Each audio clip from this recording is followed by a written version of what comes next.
this video, we'll look at killer children who were executed in the United States. These were kids under 18 when they committed crimes so horrible that they still ended up on death row. We'll talk about what they did, what they ate for their last meal, and the final things they said before it was all over. Welcome to Primetime Crime. Warning: viewer discretion is advised. Johnny Frank Garrett. On Halloween 1981, a Catholic convent in Amarillo, Texas, became the scene of horror. Sister Tadia Benz, a 76-year-old nun, was about to become the victim of a brutal crime that would haunt the community for decades. Johnny Frank Garrett lived across the street from St. Francis Convent. At just 17 years old, he was already in trouble. That Halloween night, while children walked the streets in costumes, Johnny had something much worse planned. Sister Tadia was found the next morning by another nun. Her body was naked and covered in blood. The autopsy showed the full horror. Sister Tadia had been stabbed many times, beaten in the head, and strangled to death. She had also been sexually assaulted. A witness said they saw Johnny running from the convent that night. The evidence was clear. On November 9, 1981, Johnny Frank Garrett was arrested for murder. Johnny said he was innocent throughout his trial, but the jury found him guilty and sentenced him to death. He was 17 when he killed Sister Tadia, but would spend over 10 years on death row. In 1992, Johnny got a temporary break when Pope John Paul II personally asked Texas Governor Ann Richards for mercy. But the Texas Board of Pardons voted 17-0 to keep the death sentence. And on February 11, 1992, Johnny Frank Garrett was strapped to a table in the death chamber at Huntsville State Prison. His final meal was simple, just ice cream. When asked for his last words, sources disagree on what Johnny actually said. Many quote him as saying, "I'd like to thank my family for loving me and taking care of me. The rest of the world can kiss my ass." However, the Texas Department of Criminal Justice says he chose not to make a final statement. At 12:09 a.m., Johnny Frank Garrett was pronounced dead by lethal injection. But the story didn't end there. In 2004, DNA evidence showed that another man, Leoncio Perez Rueda, was linked to the murder of Sister Tadia Benz. Rueda had already pleaded guilty to a similar sexual assault and murder just months before Sister Tadia's death. This raised scary questions. Had Texas executed an innocent man? Well, Johnny Garrett's case would forever be shrouded in doubt. But just 5 years before his crime, another Texas teenager would commit murders so brutal they terrified an entire city. Unlike Johnny, however, this killer loved the attention his crimes brought him. Kelly Pinkerton was 17 when he first killed. It was October 26, 1979, and he had broken into a home in Amarillo. Sarah Lawrence was home alone while her children slept in another room. Jay found a large knife in the bedroom. What happened next was so violent that investigators could barely understand it. Sarah Lawrence was murdered, cut up, and sexually assaulted with a violence that shocked even experienced detectives. Fresh footprints outside led police 2 blocks away to Jay's home. He was known for burglary, and his tennis shoes matched those found at the scene. But the forensic technology of 1979 wasn't good enough to make a definite match. A bloody palm print at the Lawrence home also couldn't immediately be identified as Jay's. So, he was released for lack of evidence. But 6 months later, Jay struck again. On April 9, 1980, he broke into a furniture store and found 25-year-old Sherry Welch, a former beauty queen working late. Jay assaulted and stabbed her to death, giving her about 30 wounds, the same number he had given Sarah Lawrence. The similarities between the murders were impossible to ignore. Police suspected Jay, but they needed more evidence. That evidence came when they finally matched the bloody palm print from the Lawrence home to Jay Pinkerton. On September 26, 1980, he was arrested and shown on local television, the kind of attention he seemed to enjoy. Because of the intense fear in Amarillo, Jay's trial for Sarah Lawrence's murder was moved to Corpus Christi, 660 miles away. On May 30, 1981, he was found guilty and sentenced to death. 11 months later, he faced trial again for Sherry Welch's murder. This time, bite marks found on her breasts matched dental impressions taken from Jay.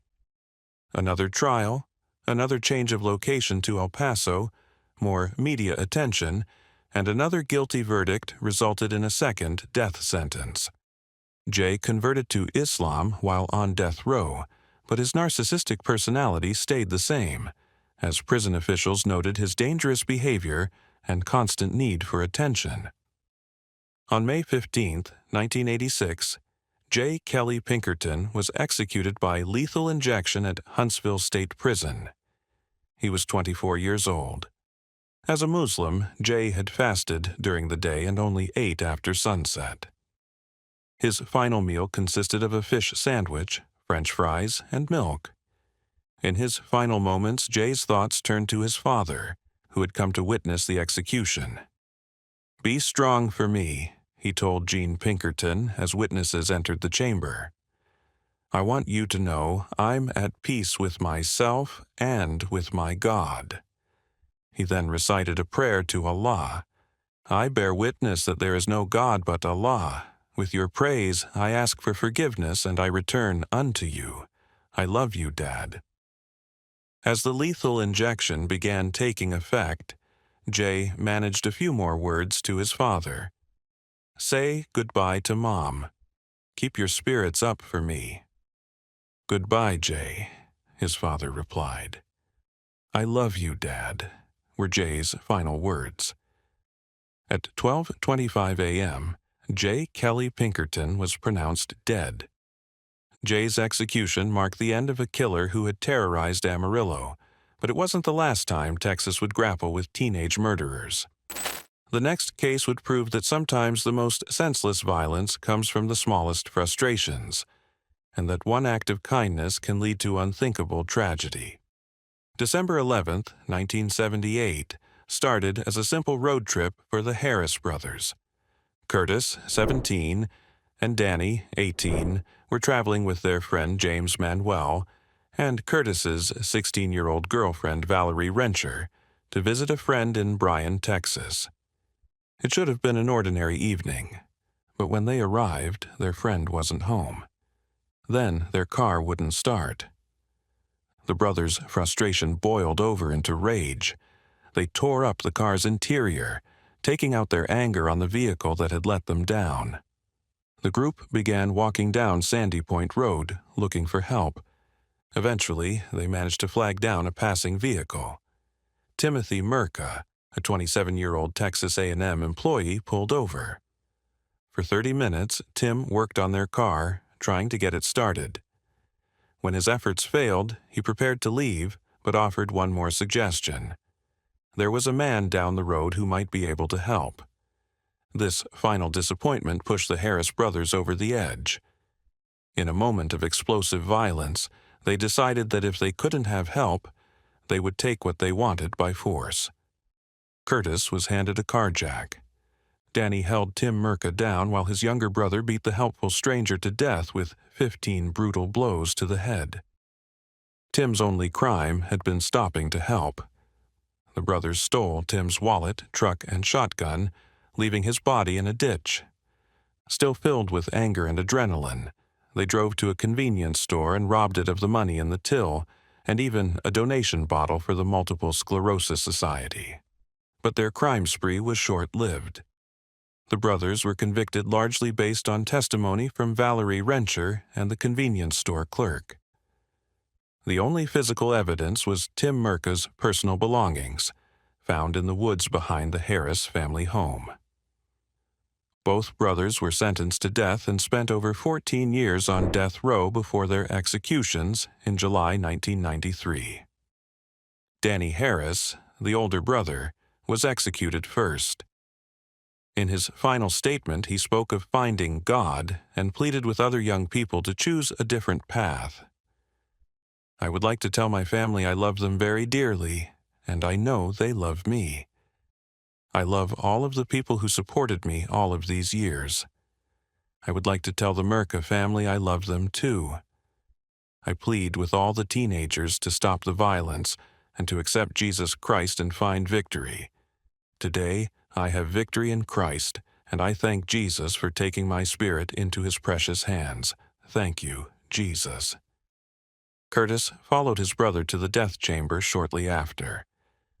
Both had been teenagers when they killed Timothy Merca, but they died as men who had spent more than half their adult lives waiting for execution. The Harris brothers' case showed how quickly teenage anger could turn deadly.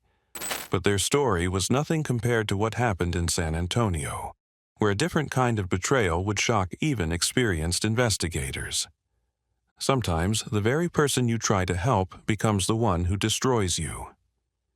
In 1977, 17-year-old Joseph Cannon faced burglary charges in San Antonio, Texas.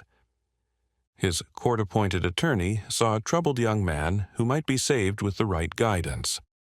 The attorney's sister, Ann Walsh, agreed to help. Ann was a 45-year-old attorney and mother of 8 children.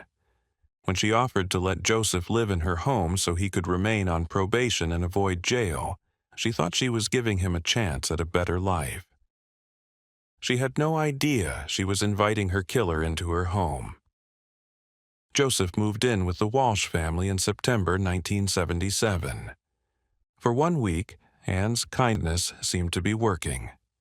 Joseph appeared to be adjusting to life with the family. But beneath the surface, something darker was brewing. On an ordinary day in September, Ann came home for lunch. She walked into her house expecting normalcy. Instead, she found Joseph high on alcohol and drugs, his mind twisted by substances and whatever demons had always haunted him. Joseph shot Ann Walsh 7 times with a .22 caliber pistol. As she lay dying, he attempted to sexually assault her, but that didn't quite work out. After murdering his benefactor, Joseph stole one of the family's cars and drove away, leaving Ann's body for her children to discover. The prosecutor who handled the case, Paul Canales, summed up the horror perfectly. The Good Samaritan's story was turned upside down by him. He's the type of guy that makes you want to lock your doors and not pick up hitchhikers. Joseph blamed his behavior on mental problems from being hit by a car at age 4. He claimed he had been kicked out of 1st grade and never attended school.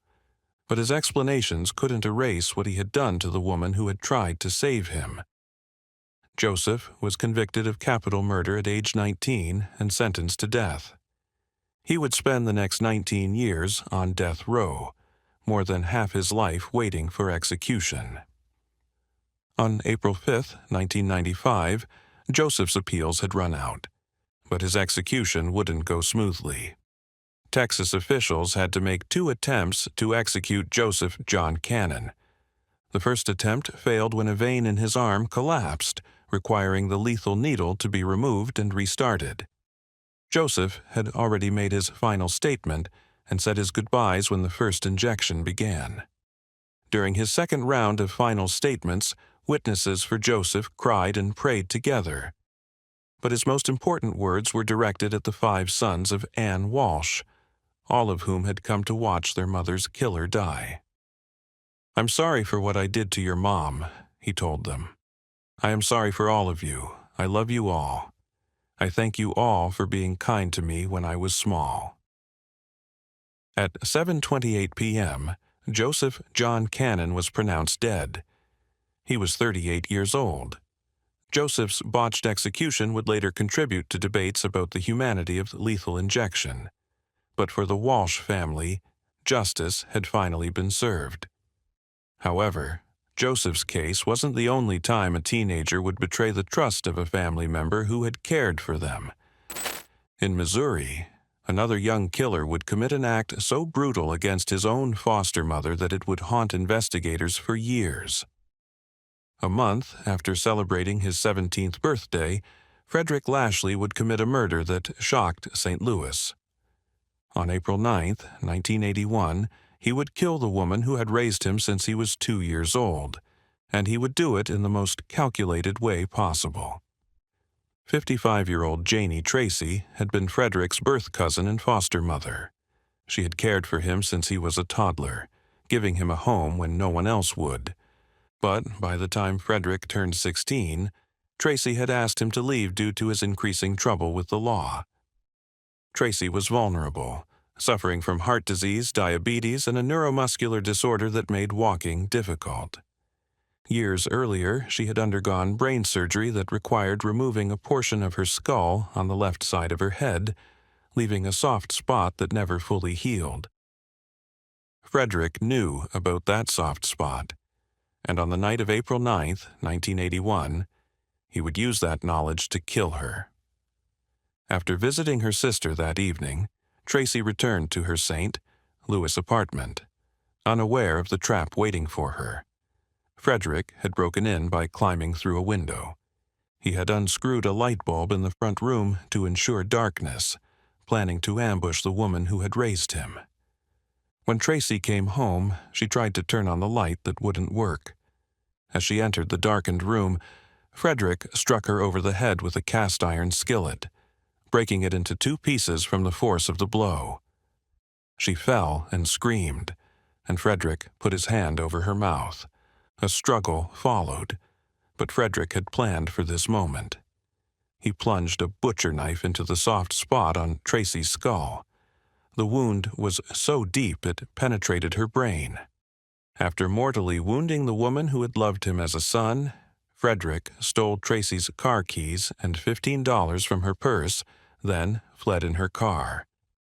Tracy died 2 days later from the stab wound to her brain. Frederick was caught shortly after midnight while driving the stolen vehicle. He immediately confessed to the crime in both written and videotaped statements, showing no remorse for what he had done.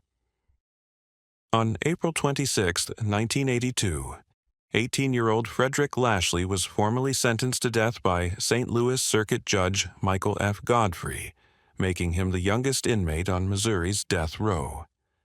The judge expressed that he wished he had the power to turn back the clock and found it agonizing to condemn someone as young as Frederick to death row, but emphasized that he sided with the law in his decision. On July 28, 1993, 29-year-old Frederick Lashley was executed by lethal injection at the Potosi Correctional Center in Missouri. Unfortunately, records of Frederick's final meal and last words have been lost to time, leaving the final chapter of his story incomplete. What remains is the memory of a young man who betrayed the ultimate trust, killing the only mother he had ever known. But Frederick wasn't the only teenager whose life of crime started early and ended in the execution chamber. In Texas, another young man would begin his criminal career at an age so young it's almost unbelievable. On September 11, 1985, Charles "Chucky" Rumbaugh became one of the youngest people ever executed in modern American history. But his path to the execution chamber began much earlier than most people realize. Chucky's first burglary happened at age 6. By 12, he had committed his first armed robbery. Throughout his childhood, he cycled in and out of mental institutions, county jails, and reform schools. The system tried to rehabilitate him, but nothing seemed to work. Then came April 4th, 1975. 17-year-old Chucky walked into a jewelry store in Amarillo, Texas, with a simple plan: robbery. The store owner, 58-year-old Michael Fiorillo, was behind the counter when Chucky pulled his gun. What should have been a quick theft turned deadly when Chucky pulled the trigger, killing Fiorillo in cold blood. The next day, police tracked him down.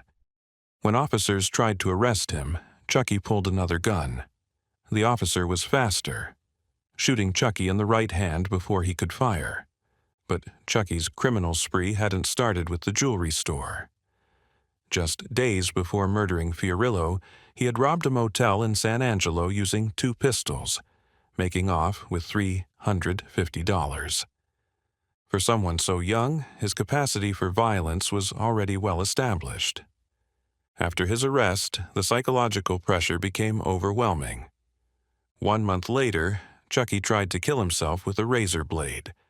When that failed, he tried again by overdosing on drugs, but death would have to wait.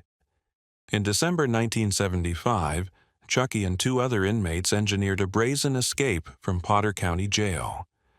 They cut an 11-inch by 11-inch square hole through steel that was 3/8 inch thick.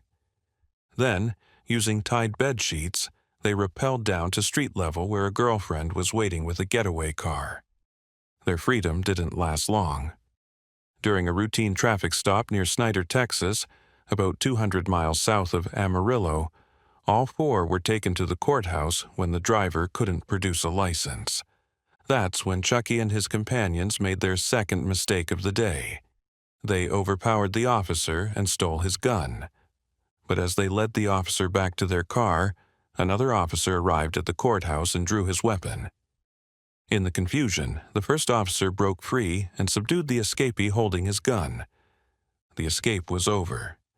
At his trial in April 1976, prosecutors played tape recordings of Chucky after his failed escape. On the tapes, he called himself an assassin and coldly stated he would have killed the officer in Snyder if he had had the gun. The jury recommended death. But even facing execution, Chucky's violent behavior continued. While being transported from jail to his formal sentencing, he threatened to murder the judge, the district attorney, the bailiff, and even his own attorney. Guards later found him carrying a metal strip 7 inches long and 1.5 inches wide, which was clearly intended as a weapon. In 1980, he won a new trial. Once again, he was found guilty. Once again, he was sentenced to death. But perhaps the most shocking incident came in February 1983 during a mental competency hearing. Chucky lunged at a U.S. deputy marshal with a 6-inch pick made from wire, while screaming, "Shoot me!" The marshal obliged, shooting Chucky in the chest. He survived, but required a long hospital stay and had a chunk of his right lung removed. By 1985, Chucky had exhausted all his appeals. Amnesty International protested his upcoming execution, arguing that he had committed his crimes as a juvenile. But the courts had made their decision. On September 11, 1985, 28-year-old Charles Rumbaugh was strapped to a gurney in the execution chamber. His final meal was remarkably simple, just a single flour tortilla. When asked for his final statement, he said, "All I can say is goodbye, and for all the rest of you, although you don't forgive me for my transgressions, I forgive yours against me. I am ready to begin my journey, and that's all I have to say." At 12:17 a.m., Charles "Chucky" Rumbaugh was pronounced dead by lethal injection. He had committed his first crime at age 6, his first murder at 17, and paid for it with his life at 28. The next case takes us to Texas in 1995, where teenage drug money and a stolen car would lead to a senseless act of violence against a family. Toronto Patterson started selling crack cocaine when he was just 15 years old. The money was incredible, $500 to $700 a day. And Toronto developed expensive tastes, particularly for chrome and gold automobile wheels. He owned a car equipped with these flashy rims, but in April 1995, it was stolen. Toronto knew exactly where he could get replacement wheels. His cousin Vernon Stiff was serving time in prison, but he had stored a BMW with expensive wheels at the home of Evelyn Stiff, Toronto's great-aunt. The wheels were just sitting there, waiting. On the morning of June 6, 1995, 17-year-old Toronto told his girlfriend he was going to physical therapy for a back injury. He drove his grandmother's car to Evelyn Stiff's house and visited with Kimberly Brewer, one of Evelyn's daughters. After chatting with Kimberly for about 15 minutes, he actually did go to physical therapy, maintaining the illusion of a normal day. But after his appointment, Toronto returned to the house with a .38 revolver and a plan. What happened next destroyed 3 innocent lives in the most callous way imaginable. Toronto shot Kimberly Brewer in the head as she relaxed in a living room recliner. She died instantly. He then walked to the bedroom where 6-year-old Jennifer was watching cartoons and playing. Without hesitation, he shot her too. 3-year-old Ollie was on the bed in the same room, and Toronto ended her life too. After executing a woman and 2 small children, Toronto calmly walked to the garage. He unfastened 3 of the 4 wheels from the BMW. He couldn't get the 4th one loose, and loaded them into his grandmother's car. 3 lives had been ended for 3 chrome and gold wheels. Around 2 or 3 p.m., Toronto returned to his girlfriend's house looking scared and out of breath. He immediately changed his clothes and told his friend he had just robbed and shot someone for their wheels. He needed help carrying the stolen wheels into the house. That same afternoon, Toronto tried to sell the wheels to Aycock Tire and Wheel, but when he couldn't make a deal with the store manager, he kept them in his girlfriend's garage. Police arrested Toronto that same day. They searched his vehicle and his girlfriend's residence, finding the clothes he had worn earlier in the day.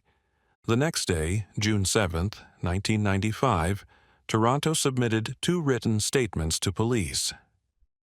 In the first, he claimed he had given the stolen wheels to 2 Jamaicans who actually did the shooting. But when police confronted him with the fact that they had found the wheels at his girlfriend's house, Toronto admitted in a second statement that he was the one who committed the triple homicide. At his trial, Toronto pleaded not guilty and returned to his "Jamaicans made me do it" story. He claimed his confessions were forced by police and that he had nothing to do with the murders. But the evidence was overwhelming. The wheel rims had Toronto's fingerprints on them. The clothing found at his girlfriend's house had the victim's blood on it. Most damning of all, prosecutors showed a video of television news coverage when the bodies were being removed from the house. There, clearly visible in the background, were Toronto and his girlfriend, watching the aftermath of his own crime. The jury convicted Toronto Patterson of capital murder in November 1995 and sentenced him to death. 2 days before his execution, the Texas Board of Pardons voted 16-1 against commuting his sentence to life in prison. The parole board also voted 17-0 against granting a stay of execution. The U.S. Supreme Court rejected his appeal by a 6-3 vote. On August 28, 2002, 24-year-old Toronto Patterson was strapped to a gurney in the execution chamber. His final statement was a mixture of apology and continued denial. "I am sorry for the pain, sorry for what I caused my friends, family, and loved ones. I feel a great deal of responsibility and guilt for what happened. I should be punished for the crime, but I do not think I should die for a crime I did not commit." The lethal injection was started. Toronto Patterson was pronounced dead at 6:20 p.m. The senseless brutality of Toronto's crimes was matched only by our next case, where 3 teenagers would spend a day drinking and getting high, then decide to go hunting, not for animals but for human victims. Our next case takes us to South Carolina in 1977, where 3 teenagers spent a day drinking and doing drugs, then decided to hunt for victims. On October 29, 1977, 17-year-old James Terry Roach and his 2 accomplices started their morning drinking beer and getting high. By early afternoon, they were driving around with a specific and terrifying goal: to find a girl to assault, according to later testimony. the three spotted a parked car at a baseball field outside Columbia, South Carolina. Inside were 14-year-old Carlotta Hartness and 17-year-old Thomas Taylor. James aimed a .22 caliber rifle at the car and demanded money. Thomas Taylor complied, handing over what cash he had. James's accomplices then got out of their car, took the Taylor's keys, and forced Carlotta into the back seat of the car. Once they had the girl, one of his accomplices turned to James and said, "Okay, now." James pulled the trigger, firing the rifle into the parked car and killing Thomas Taylor instantly. But their violence was just beginning. The three drove Carlotta to a remote dirt road where they demanded she undress. The terrified 14-year-old was forced to perform unspeakable acts by her three attackers. When they were finished, James volunteered to be the one to shoot the girl.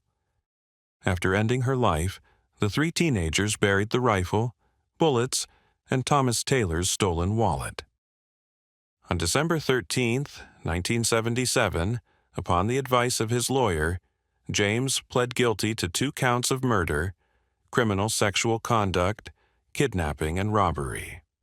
Evidence presented at trial showed that James was mentally handicapped and was probably suffering from Huntington's chorea. Despite these mitigating factors, the sentencing judge declared that the death penalty was warranted in this case. James Terry Roach spent the next 8 years on death row. His case became a cause for opponents of juvenile executions, but legal appeals were ultimately unsuccessful.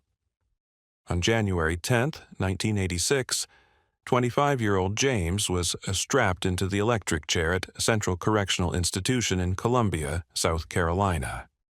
He had spent the evening eating his final meal of fried shrimp and hush puppies with an unidentified friend, then met with his family until midnight in a special holding cell. He remained awake through the night. When asked for his final statement, James said, "To my family and friends, there is only 3 words to say. I love you." He then gave a thumbs-up sign, reportedly to signal he was ready to die. At 5:16 a.m., James Terry Roach was pronounced dead. The electric chair that claimed James Roach's life would claim another teenage killer just a few years later.